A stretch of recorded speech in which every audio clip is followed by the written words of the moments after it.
Hi, welcome. Sorry to keep you waiting. I was playing around with the controls. Let me know in the chat if you can hear me and if the video quality is okay. I may have to connect to a alternative internet. I can see it working kind of slowly.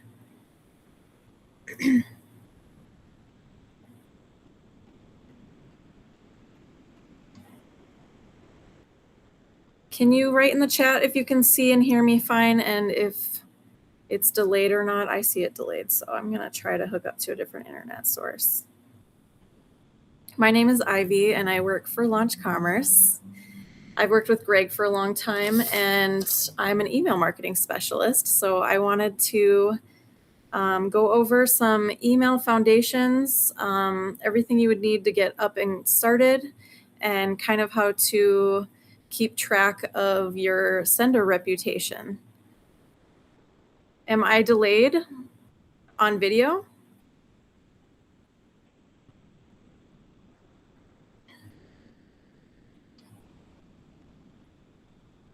Check 1, 2, testing. No delay. Okay, good. I see delay on my end, but okay. Let me know what kind of business you're running out of Launch CRM in the chat so that I can kind of keep you in mind as I go through the steps to setting up your email. Hopefully, if you haven't set up your email, this will be a really good training. And if you have, hopefully you learned something new today. I'm going to start sharing my screen.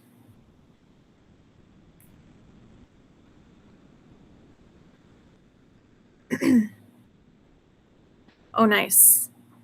So you run marketing, you have a marketing agency or services working as a contractor or something, and your clients are in real estate. Can you see my screen as well?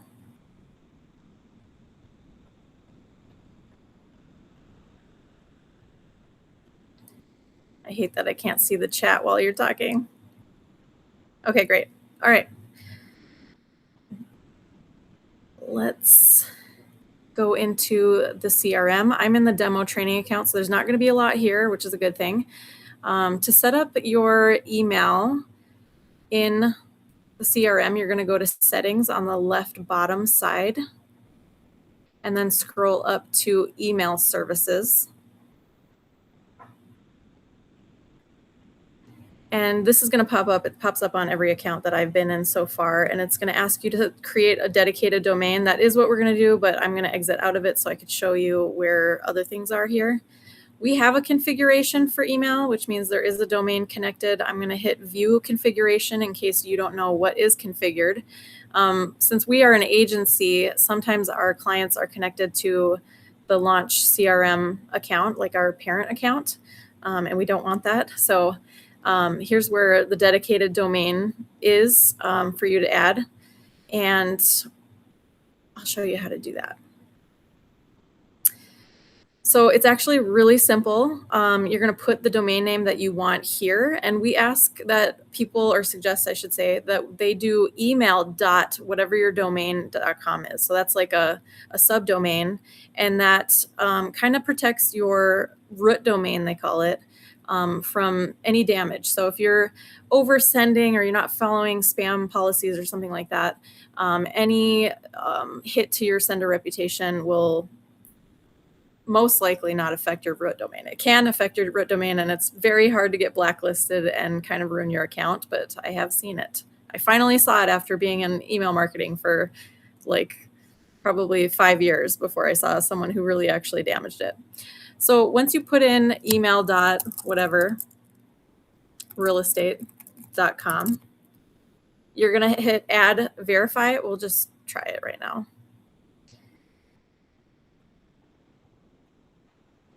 And you're going to hit connect. What you're going to want to do is log into your domain service. So whoever your host is, I do everything through Namecheap. So that's where I change DNS record and stuff like that. Hopefully, if you're logged in, simple for you because it's right here. And if you hit, it would try to auto connect to like GoDaddy or whatever, Namecheap. So that works really well. But if you have to, if you have to, you would hit, instead of hitting that auto connection, you would enter the records manually right here. And then it shows you all the text records and the records that you have to put in your DNS records. So go to GoDaddy, and if you have to do this manually, I'm really hoping that you don't, and then use the chat or assistance there to make sure that you're able to put in the records if you don't know how. So that's a whole thing. But have you set up your email services so far already in the CRM? Let us know in the chat. You can hit Y or N to let me know. I wanted to let you know also that I'm doing these trainings through August on Thursdays at 11. And if you are migrating from our old launch cart version 1, which is retiring at the end of August, Greg is doing the migration training on Wednesdays at 11. And then if you're needing to be onboarded and hook up every service and thing that you need hooked up in the CRM for your business, Yvonne is doing onboarding calls on Tuesdays and Thursdays. She's doing it Tuesdays 10 a.m. PST and Thursdays at 4 p.m. PST through August. We want to make sure everyone is taken care of, moving to this new platform. I'm kind of the cherry on top with the going deeper into the marketing features, and I'm starting with email because it's one of the most effective channels. It's the easiest thing to start doing. You require warming up a domain to expand your sending capabilities.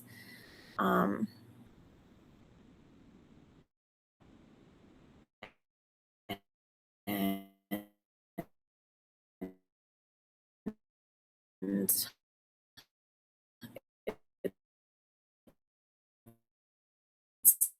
probably, did I explain the adding the dedicated domain? Well, you get charged for per use. If you have questions about that, let us know. So I've set these up. I'm gonna have to delete them later, but this is the training account, so that's fine. Okay, we're gonna try to upload contacts because a lot of people are going to be moving contacts from a different service. I'm trained in a lot of email services. You might have MailChimp, or maybe you've just created your own spreadsheet at some point in time. ActiveCampaign, Klaviyo. We used Klaviyo for a very long time for e-commerce stores. In real estate, I'm not sure what service you might have used for your agency, but you're gonna go to contacts, and we barely have anyone in here. And I'm gonna show you from scratch what we're gonna do. You're gonna start with a spreadsheet in the CSV format, and all these spreadsheets are gonna look different. So I actually pulled this from our launch data product. So we have a random field here: first name, last name, business email, personal phone, mobile phone. You're gonna wanna go through your spreadsheet to get an idea of like the data that you're inputting. There's another phone column, a LinkedIn URL, personal address. These are all restaurants, but they ended up being a lot of fast food restaurants, and that wasn't our ideal client. So I'm just gonna use this spreadsheet for inputting, but it's a good one to show you because you may want something like their LinkedIn added to your CRM. Like if you're doing agency marketing and you're going to use the pipeline for sales and stuff, you're going to want any little detail that you can upload. But I'll show you how it'll import if you don't take extra steps to import that stuff. So we're going to start a CSV import. I like to add them as contacts. If you're using pipelines, you might upload them as opportunities, but you might as well just add them as contacts and treat them like newsletter subscribers in a way. You can always add tags and segment them, and I'll show you how to do that too. So we're selecting that, and then we're going to add our CSV. which is on my desktop.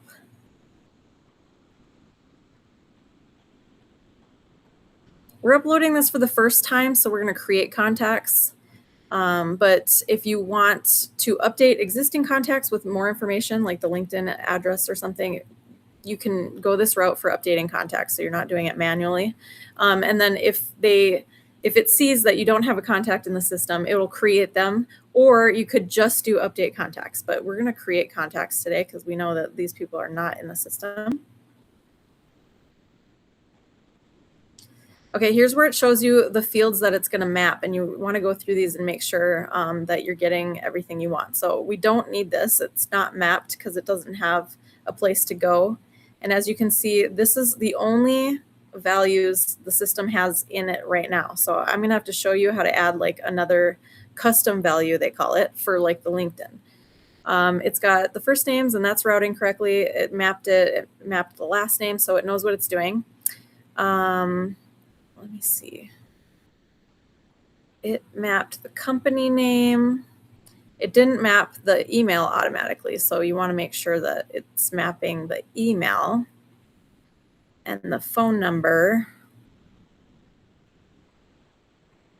And I don't think it has phone numbers in it either. You could do website. Okay. So let's show you how to make custom values so that we are porting all of this in. Oh, it did do phone.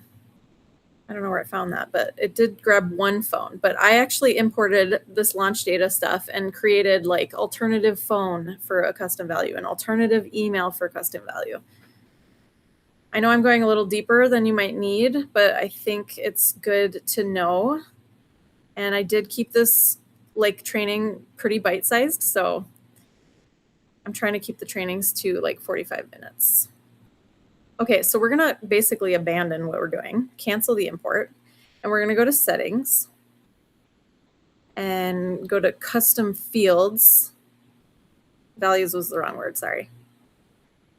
Okay, you can see like what's already locked in here. We're gonna create a new field. It's gonna be a single line. We're gonna add them to contacts. The field name is gonna be LinkedIn, and that's kind of all you're gonna need to know. I'm putting them all in the contacts. I don't need to add a description. It's pretty obvious. And placeholder text is if you put these fields in forms. So you'd put something like that if you made forms later. That's another training. We're going to create the custom field.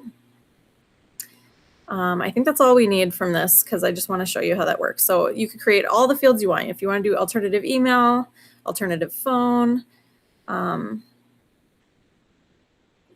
Yeah. Okay, so we have added it. We're going to go back and we're going to do the contact upload again. Let me check the chat. Okay, cool.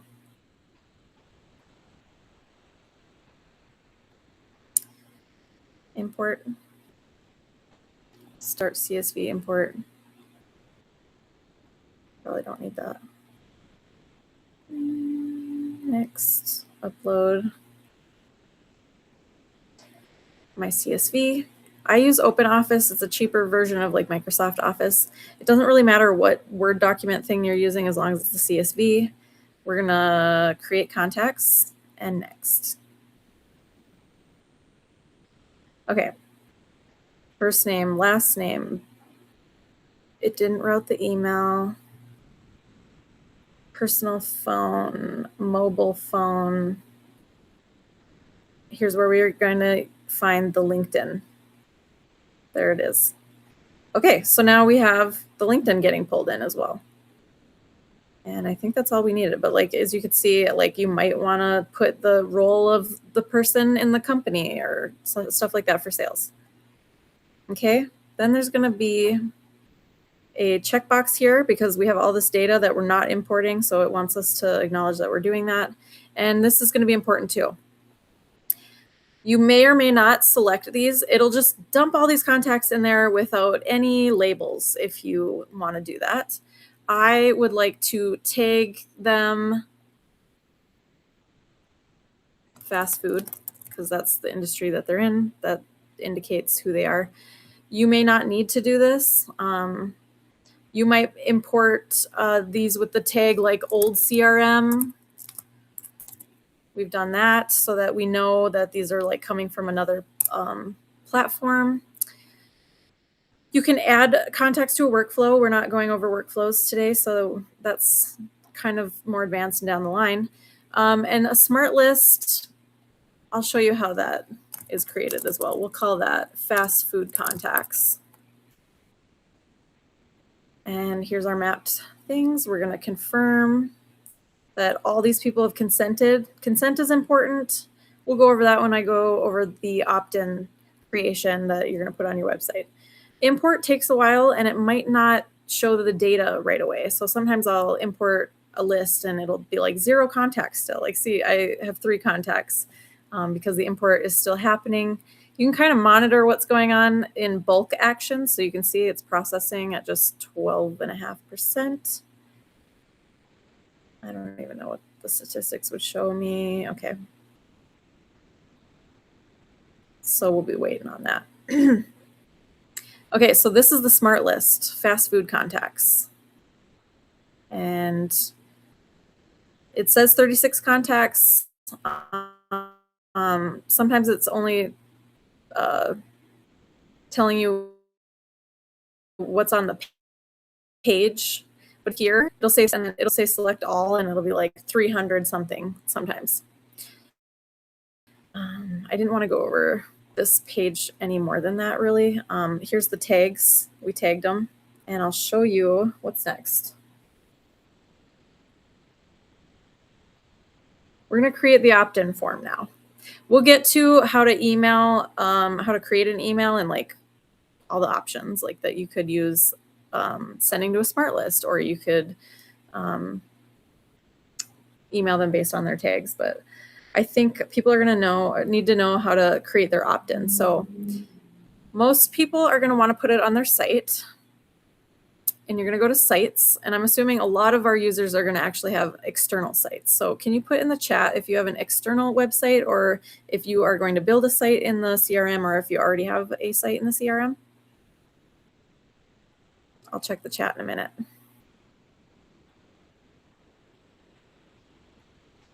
I hope this pace is okay. I'm a little slow. I like to make sure that everyone's getting what they need. Today's a one-on-one. I can edit the recording. Okay, funnel pages, great. So no matter what, you're going to get an embed code. You could put it on a funnel page. You could put it on an external website. It's very easy to add them to funnel pages in the CRM and stuff. So go to sites on the left side and then go to forms in the menu. We were at funnels. That's where you're going to naturally fall, but we're going over here to forms, and we're going to create a new one. I'm not sure what these ones are, so let's just create a new one. There's going to be templates. I'll show you what the templates look like. I don't want to do the template because I want really plain embed forms. So like I want to design a whole page the way I want it designed, and then I want something super plain like this to import. But you may want like newsletter opt-in. I looked up and then found like something like this is kind of like e-commerce, you know, then you're going to have to, this is what's going to get embedded. So often I'm just making a very, very basic looking opt-in that I can plug into any other design. So I'm going to abandon that, create form from scratch so that it looks super plain.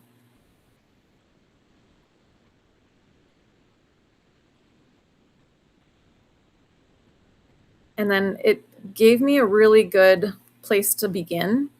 These are like drag and drop, obviously, fields that you can input, but I have everything I need here. But if you don't have this, you can see that you can add first name, last name, all kinds of different things. You may want, like sometimes I have to replicate what someone's website looks like their forms already.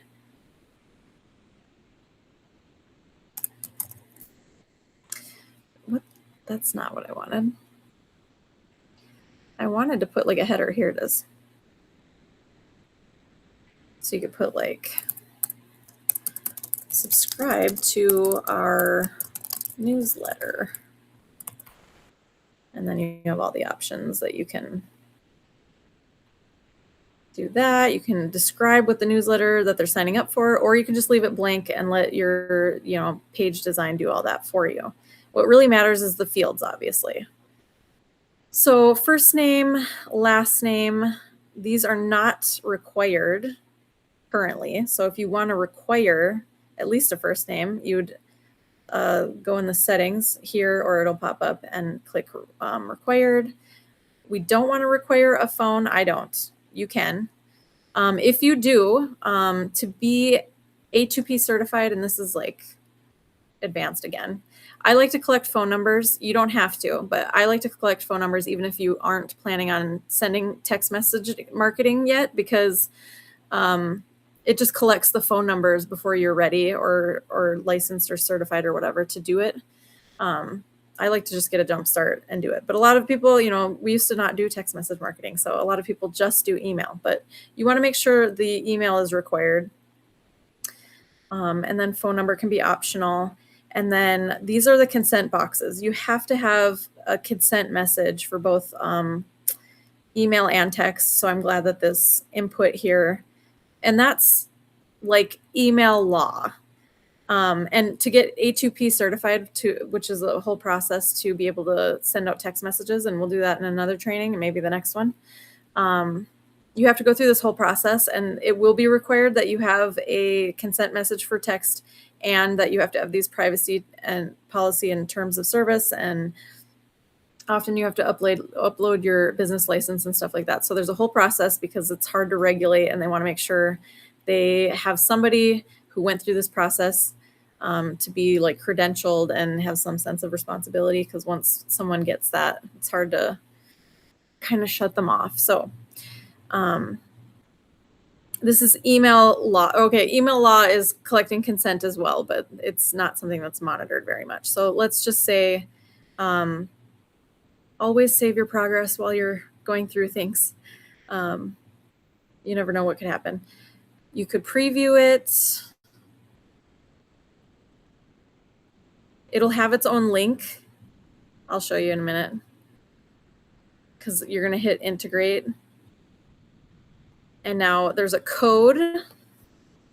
The code is where you're going to want to put, you may not have to do it in the funnel builder in the CRM, but you're going to need the embed code for like any other platform. So if you want it like centered, you're going to do inline. If you want it to pop up, it has, the settings for the pop-up.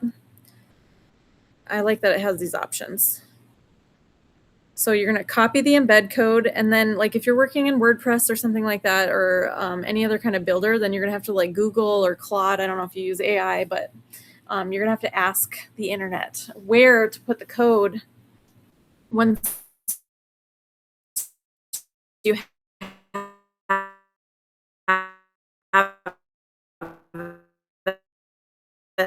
it based on what builder you're using. It as a link, so it'll populate social media posts for you, or you can copy the link, and then it'll probably be a link. Just that's probably the exact link actually for them to use the opt-in form. You may want that, and then you could add it to emails. I've not done this yet, but it's an option. Are you with me so far? Do you have any questions about putting an opt-in on your website? Or anything else I've said, like the CSV upload?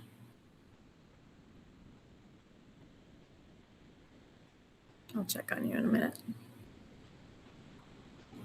Always clearly label what you're doing in an account. Like if I'm putting this on website homepage, you might have multiple iterations of this. One of our clients had like 5 different forms on his website.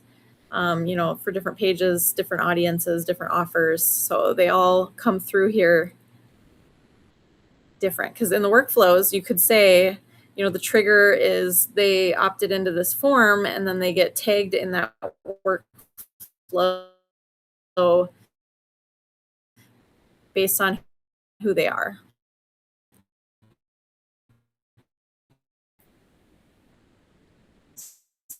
So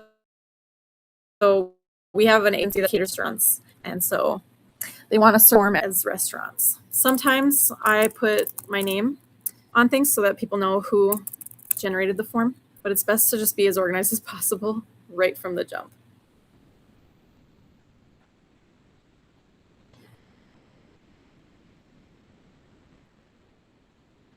I have an intake form with 4 pages and a thank you page. Okay. So you figured out the form thing already. Do you know about automations and how to do all those? Maybe I'm being a little too basic for you.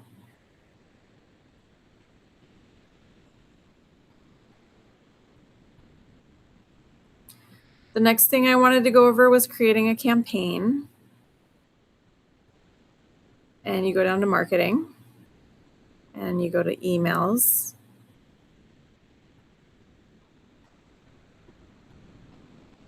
And we're gonna create an email. And you have the option to do like a really quick and dirty email with the blank. You can create templates first, or look through email marketing templates. Like a lot of our e-commerce customers are gonna wanna look through these and pick a template that they could see their brand looking good with, and then kind of build from there. Some of our clients only send like kind of like personal brand emails, so they just look like just text, and those are, they convert and they get delivered. So that's another thing to consider. I'm gonna check the chat. Okay.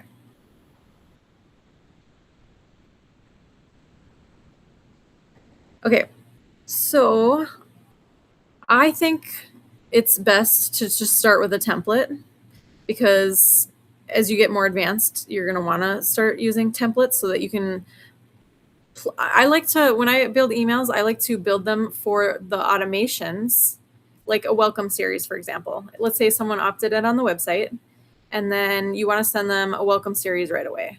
So you're going to want to create emails that go into that welcome series. And then if you have an existing database that, has already opted in, you may want to send those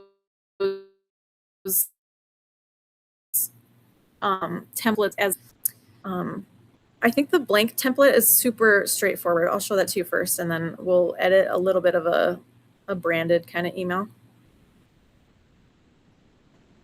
There's like a whole strategy behind like the anatomy of an email, so I don't want to get into this too much either. I really just wanted to give you an overview, and like hopefully you find out what you don't know and what you want to explore more, and then I'll start labeling my trainings more specifically. But as you can see, it's just text, and of course you want to name it really well as well. You can do a preview. I think you can send a test email, and I want to show you some tools to test your emails as well to see if they would land in spam.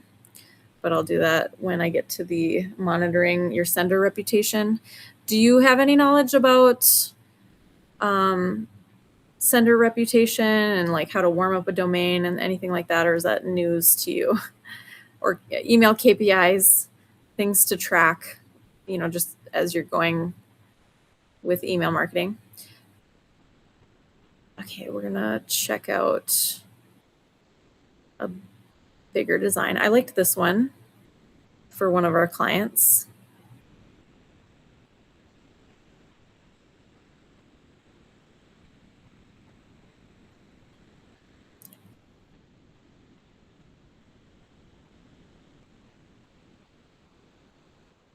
We're gonna call it e-commerce welcome series email 1, or you might say the subject or something. Okay, so obviously this is where you would like replace your logo by hitting the pencil. You can upload from the media library. We have so much AI available in the platform. That's another training as well. You can, one of our logos was like inputting funky, but you can kind of play around with the width and height. There's Canva tools I really like to use, but I won't go into that today. You can choose to not have padding around it. All of this is a little bit intuitive. This email template is interesting and different. They're not all the same. So this looks like it was coded with like a background image and then you put text over it. I like to just design the whole hero image and put it in and then always add text because that helps. If you just have an email with just images, then it could have deliverability issues. This is really nice. This looks like a mini website, which is kind of cool. There's a lot of different ways to skin the cat. But I think designing your emails or having a strategy for how your emails should always look is just like the, branding 101. So I think it's good to think about before you just run into doing it. That helps build trust and credibility and keeps people opening and inboxes welcoming your emails. Okay, so we made the templates. And now we can go to campaigns. So they're living in templates. They're not in campaigns, but you're going to go to campaigns. And we don't have any. Well, we have this one, but I don't know what that was. Probably me. And when you create a new campaign, which means you're planning on sending it out, we're going to go with our template, one of our templates. This one, check mark.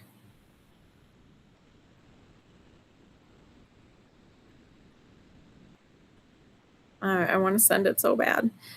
Always, if you have the AI assistants, if you have any questions at all, get used to asking the AI. It's probably one of the best tools. We can send a test email. Let's not do that. I wanted to.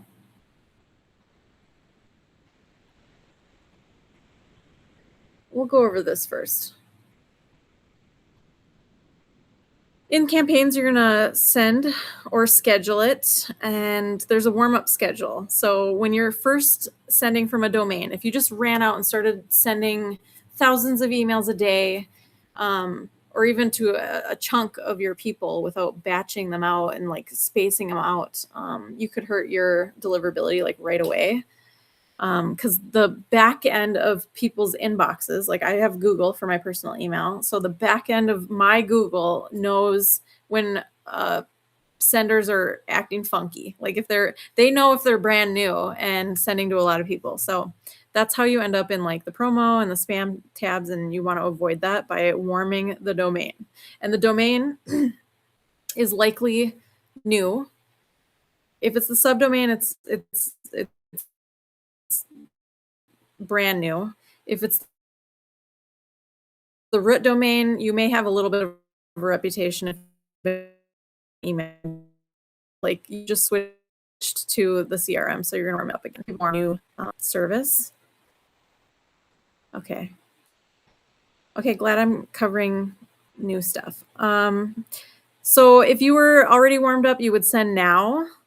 You may just want to schedule things out if you're building these emails ahead of time. You have all of your options here, what time. It shows you what your account time zone is set to. Subject line, preview text. Are you familiar with any of these? This is what really matters that people may not be aware of.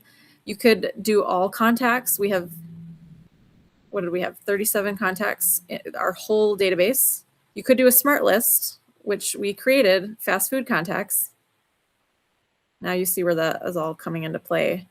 Tags, you never know when you need to get more like advanced and, create different smart lists and different tags for different emails, etc. There's pre-built segments that are like contacts that are engaged. So this will keep your sender reputation up as well. So even after you're warmed, you're going to want to probably be sending a regular newsletter like weekly to the most engaged people. And we've emailed people out engaged in the last 120 days is common for e-commerce. You could make smart lists that have opened in the last year.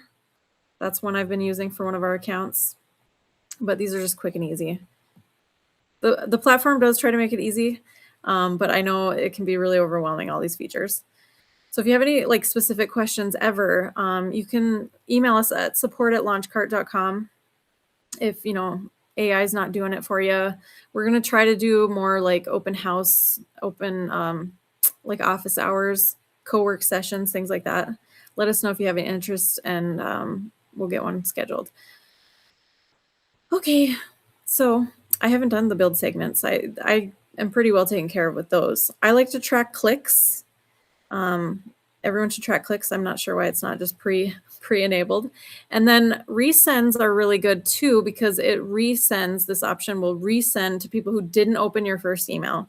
And I know a lot of people's fear when they first start emailing is like, I don't want to overwhelm people. I don't want to spam them and send too much, but that's like very little amount of cases, honestly. Think about how you manage your own email, but like other people may manage a little different. But I never see my emails in time. So I think this might prioritize my email better if I send a follow-up within a shorter period of time. So like 24 hours is obviously like the next day at the same time. All you have to do is create a subject line. You can create a new one or one that works really well. This is a good trick. Like this subject line was, "We miss you, let's connect," is doing like a fake like we're going back or forth. That's a good open rate one. And then you would just review and schedule it, but it's not going to let me.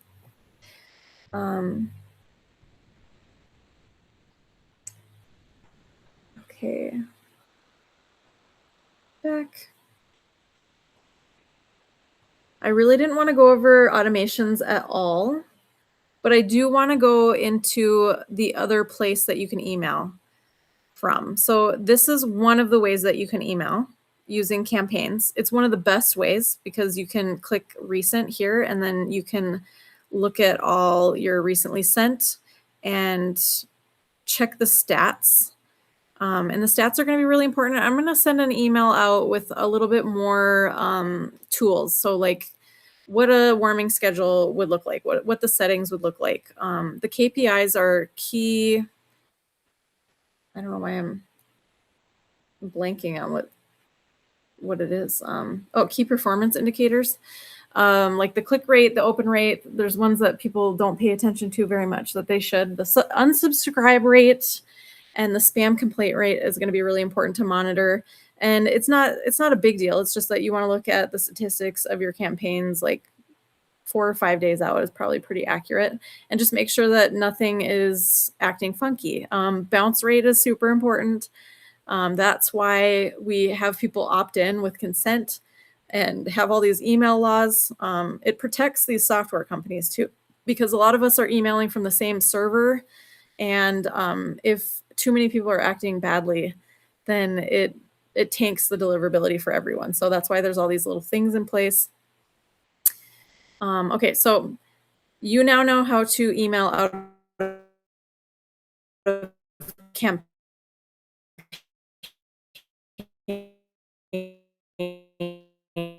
Let me know if you have any questions. That's not going to show automations with workflows that have emails in them. I don't know if we have. I don't think that's going to be a good one. But if you create a workflow and let's say the trigger is that they were tagged fast food. Let's say we have more contacts coming in through a form that tags people as fast food, and then they get put into a workflow and they're sent an email. This is where you're going to check the stats on the emails in there. I don't know what this is. So let's say we put an email in here. Unfortunately. Well, okay, so you would input all this stuff. Quick compose is that just plain text. And then if you want to do your design template, you have your templates right here. So I guess we could just plug in a good template there. Make sure you're tracking the links. And I wanted to show you where the statistics are. So let's say you built out this workflow. This is where the statistics are. These are important. If you hit view details, it'll give you a different view. This one's better. But this just shows you what it's done for like the whole life of the entire funnel or the whole workflow. And so what I've learned that I have to do to report to our clients and stuff is use the AI tool to ask how many people received the first email this week since Monday. If I want to know any more like specific things about like this week, or ask it, maybe you would create a prompt that you would just copy and paste in here, and then you would get like a weekly report if that was important to you. It's important to me, and I know that you're in marketing and serving people as an agency, so I think this is important to know. Takes a minute, but that's the only way to find out that, because enrollment history, see, you can do a lot in here. I ask a lot of questions, and you want to question their answers a little bit too, but I'm also, you'll never ever stop learning this software, so I'm constantly still having to learn. You may want to change the settings. It's not super important here. I'd rather change them in the workflow. Like if you only want to send, to a certain number per day, it's like a workflow called drip. So warming. Enrollment history is where you'll see just like 10 to 20 contacts, like the last 10 to 20 contacts, or you could put the end dates, but it doesn't tell you like how many went through this week or any statistics like that. So I wanted to make sure you knew about the AI and make sure you are naming things really clean. It's hard to keep track of workflows once you begin doing them, but they're so necessary and so cool, and you can customize so many really cool things with it, and we'll get there someday. So that's the second place that you can email from, and the second place you can get data from. The other place is back in the contacts. Sorry if I'm keeping you. You're welcome to hop off. I know I said this training was going to be 45 minutes, so now I know it runs over, and that's good. I think 60 minutes is good, especially if you have questions. So contacts, let's say you wanted to email a smart list.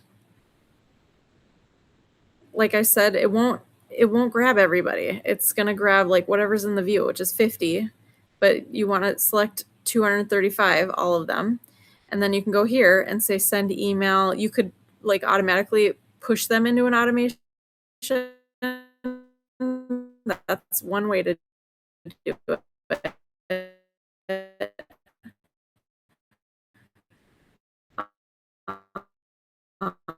You can add tags, select, and go back to all. This is everyone in the whole contact system.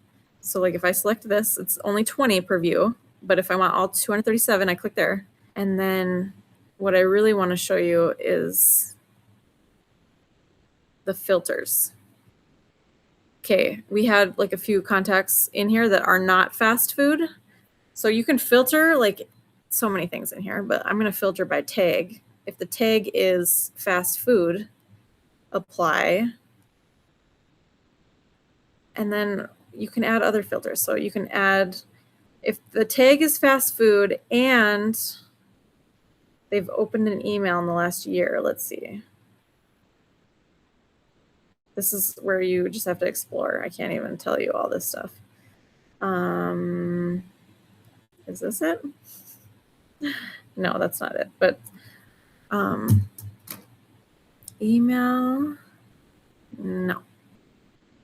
I want to show you this because it's important. Last email opened date. This is like the other way to do an engaged segment. So if I want fast food and they've opened in the last year or this year, it's a little limited compared to other email softwares. So that's 8 months. That's better than what was my other option? Like 6 months, 3 months. Okay, so we don't have anyone that meets that criteria, but let's say that we did. Then we would save as a new smart list, and we would call it like engaged fast food contacts. Great.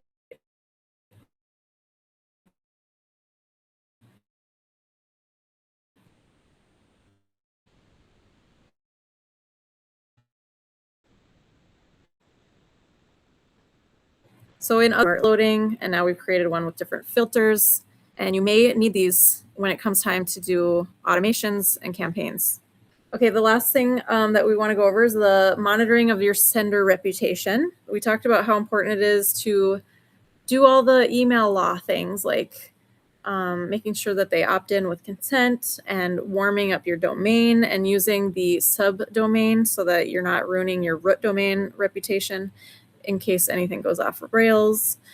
You know, when you're first starting doing email, there's some mistakes that you'll make, but it shouldn't hurt you. And you can try to follow best practices. That's what they call it. Okay, so we went to settings and we're going to go to email services again. This is where we originally hooked up your subdomain or your dedicated subdomain. But I wanted to show you, okay, this account isn't, oh wait. Okay, sorry, I want to tell you how I'm doing this exactly. Okay, I'm looking at the configuration and then you can see like all the domains that are connected to the different services in the CRM. I didn't go over that too much, but you don't really need to. This view is different. In an account that's already warmed up, you won't see a warm up thing. It's like a bar and it shows you like how far along a warm up process you are. If you have hooked up your settings and you start emailing, it'll have a warm up bar here and you can see how warm you technically are. And I think it's really conservative. So like Launch CRM is making sure that you're doing a really good job warming.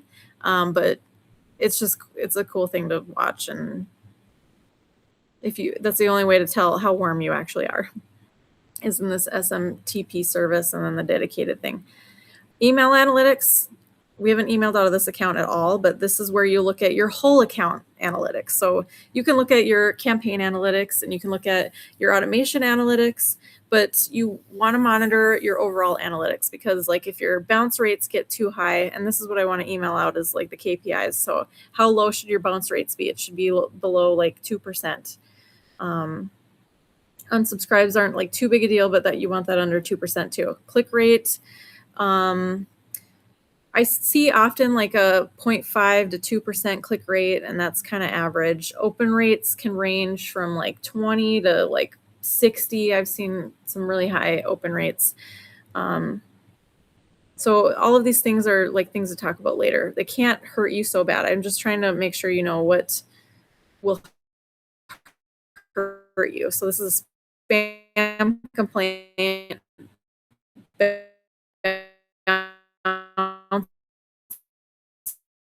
Are really bad. Unsubscribes are like complaining that you're spamming them and stuff like that. So that's for bouncing. And you can see that when you go to like campaigns and you're looking at the statistics or in the automations and the statistics, you'll see the bounce rate. And then you can go into that and see which contacts exactly are bouncing from that email. And like, this is how I caught one of our automations. It was all the emails that were bouncing were all Comcast.com emails. So we had to do a workaround because we got blacklisted from that specific thing, and that can happen without you even doing anything wrong. But it was good that we caught it because we could lower our bounce rate, which was like 15 to 18%. Like it was really crazy on this particular campaign. And we were able to remove all of those from that automation, and we ended up deleting it from the account entirely.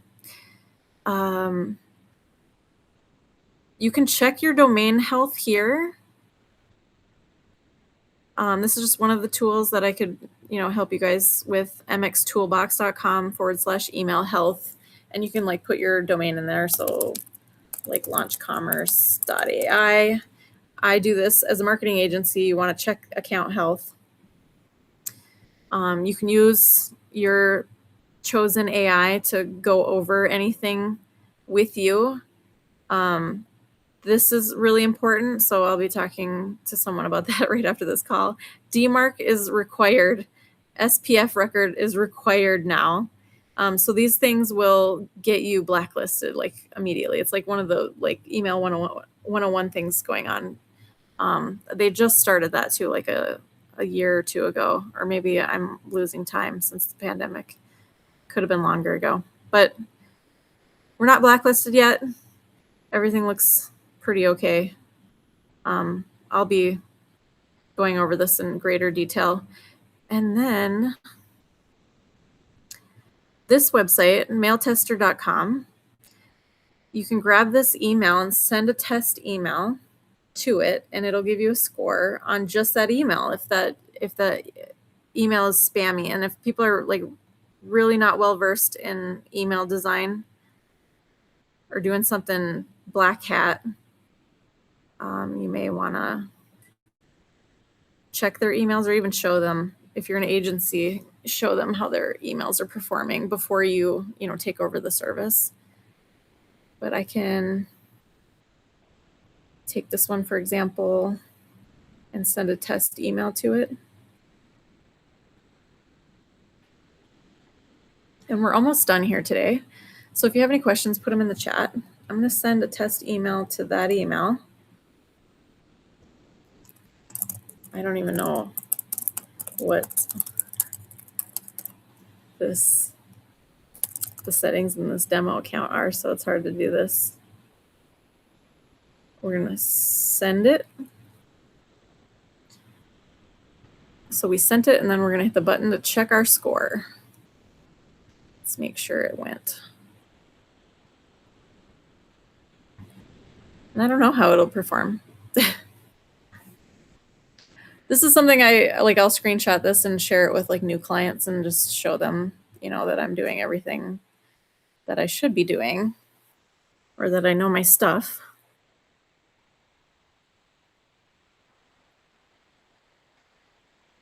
Well, let's check in deep.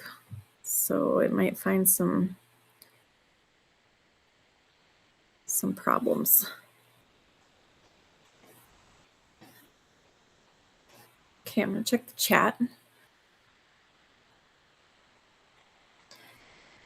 Where do you get the material to send those newsletters? What do you mean? What kind of material? Like the content, or like how to design the emails?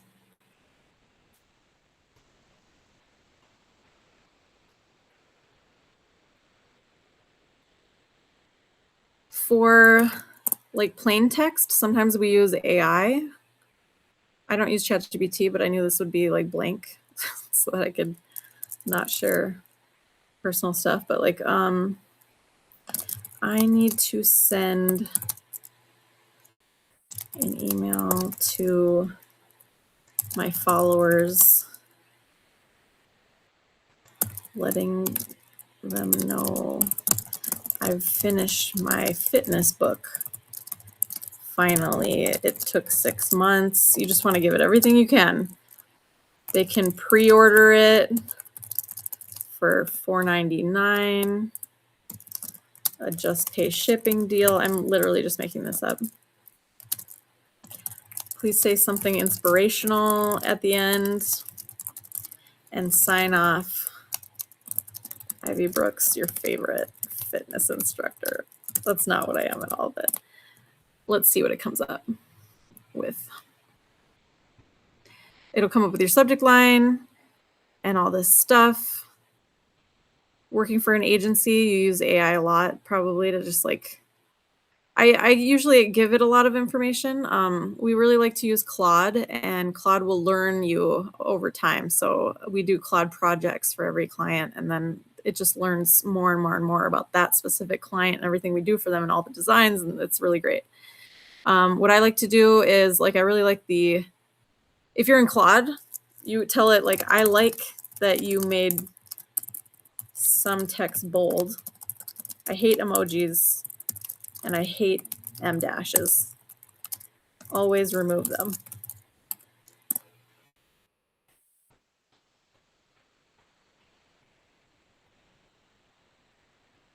Oh, they have ads now.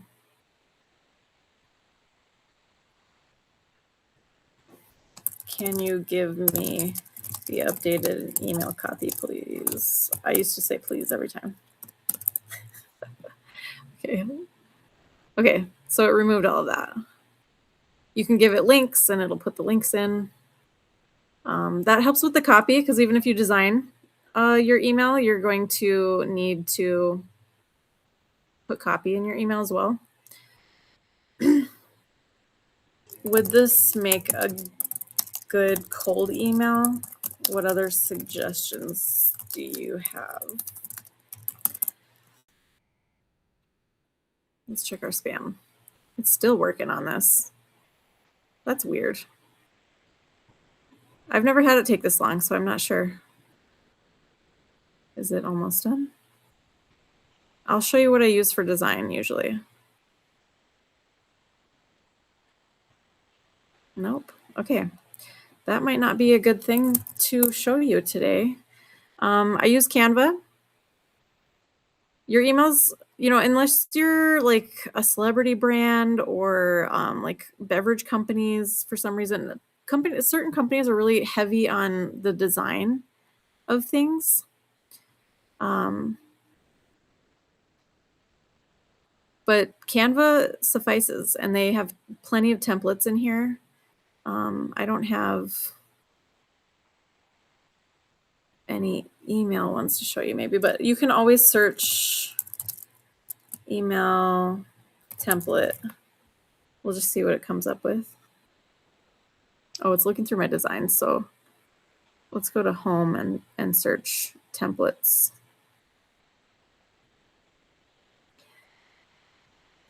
Canva is free, but if you want a paid account, and I use a lot of features in the paid account, it's like $18 a month now.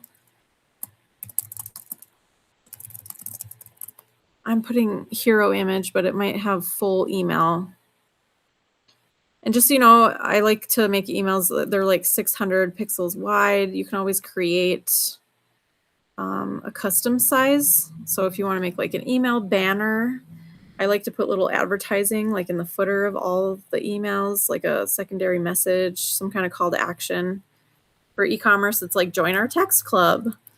I'm just going to say email and see what comes up. Okay, so you can see like full emails here. You would not want to, if these are like full whole length emails, you would want to like break up the design.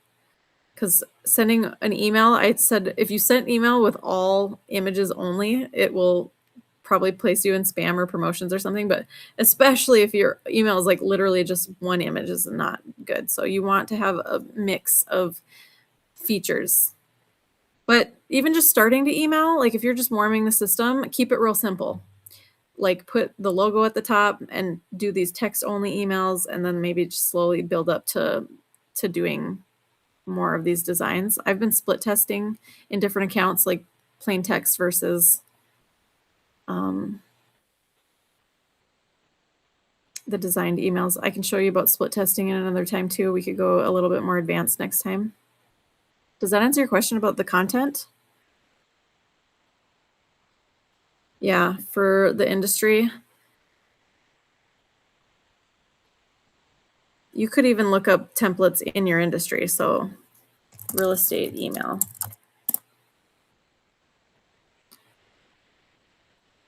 Here's just all real estate templates. Like this could be, you could put one of these in the footer of an email, which is like not really what people do with a newsletter, but I kind of like that. This is a really cool one. If you were emailing out listings regularly, you could have a listing template. You could have a newsletter template that was like this at the bottom with just text. So like when I'm starting a new client account, I kind of like to have like three is actually a good number. 3 or 4, like maybe one for every week, an email template that looks different, but is also in the same family, if that makes sense. So for one client, I have like one email where he sends out like at the beginning of the month or the end of the month, like all the events that the city is having is one of them. And then we'll do like a content email where it's almost like a mini article and then like they have to click a button to read more, and maybe it like leads to their LinkedIn or their blog. So that's another one. And then like one promotional email. And then I think one like business highlight, like Small Business Saturday or something. So that way you can kind of do the same thing every month, but like different, but then they all have a template for that and just narrows your work down. I think that answers your question fully. Is there anything else I can help you with email? Is there anything, any requests of anything email or otherwise that you would want to go deeper on in the CRM? Or if you are interested in doing like the open office thing or co-working where we just sit together and you work on what you need to work on and I work on what I need to work on. I love co-working. But we are doing these Thursday trainings, and I would consider going deeper on the email, but also want to take requests. Good. I love it. Okay. Well, don't forget to email us at support@launchcart.com if you have any questions, and use your AI tools. I'm going to sign off now. Thank you for joining. You're welcome. Have a good day. Bye.